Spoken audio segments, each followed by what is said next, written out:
Europe اور امریکہ میں بہت زیادہ مواقع ہیں. کیا یعنی ہم لوگ یہ سمجھتے ہیں کہ یورپ اور امریکہ میں کامیابی کے مواقع بہت زیادہ ہیں.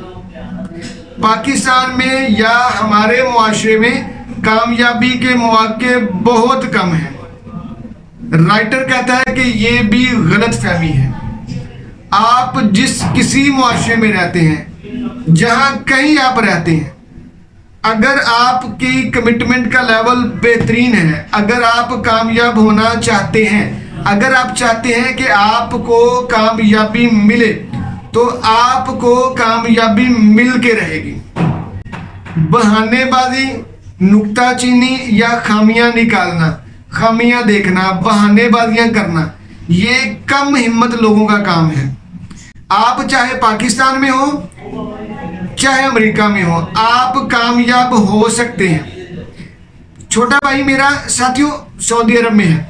14 16 18 گھنٹے کام کرنا پڑتے ہیں. تو مجھے ادھر کہتا ہے یار جتنا کام یہاں پہ کرنا پڑتا ہے نا، اتنا کام اگر ہم پاکستان میں کریں، ہم تو پاکستان میں چودھری بن کے رہیں. ٹھیک بھائی، کام کریں گے تو کامیابی ملے گی نا. لیکن اگر ہم نے پاکستان میں رہنا ہے اور پاکستانی معاشرے کو کوستے رہنا ہے، پاکستانی معاشرے کو کوسنے دیتے رہنا ہے، تو پھر خرابی ہے. بھائی کامیابی کے لیے ضروری چیز یہ ہے کہ آپ لوگ محنت کریں، کوشش کریں، کام کریں.